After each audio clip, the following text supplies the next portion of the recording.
இன்னைக்கு நம்ம பார்க்க போகிறது ஹதீஸ் நம்பர் 21. முசாஃபஹாவினால் ஏற்படும் நன்மை என்ன? What is the benefit of முசாஃபஹா? ஹதீஸ் நம்பர் 22. பொறாமை கொள்வதனால் ஏற்படும் நஷ்டம் என்ன? What is the loss of jealousy?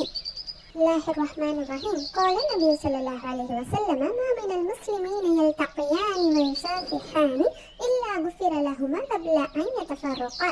قال النبي صلى الله عليه وسلم.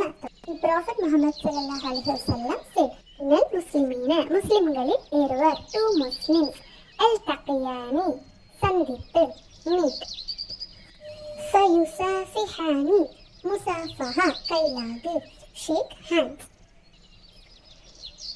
غفر, பாவங்கள் மன்னிக்கப்படுகின்றன, sins forgiven, قبل, முன்னால், before, லஹுமா, அவர்கள் இருவரின், there, ஐயதஃபர்ரகா, அவர்கள் பிரிவதற்கு, they separate.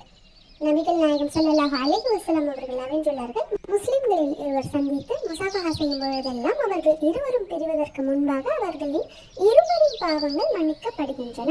The Prophet said, when two Muslims will meet and shake hands, having their sins forgiven them before they separate. Hadith number 22. What is the loss of jealousy? பொறாமை கொள்வதனால் ஏற்படும் நஷ்டம் என்ன? قال النبي صلى الله عليه وسلم الغل والحسد يأكلان الحسنات كما تأكل النار الحطب.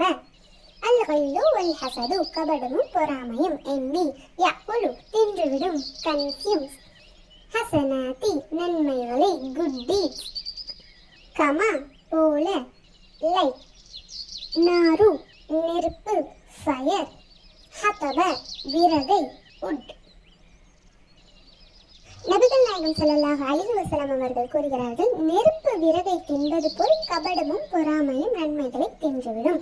The Prophet ஸல்லல்லாஹு அலைஹி வஸல்லம் said, beware of envy. Indeed, envy consumes good deeds like fire consumes wood.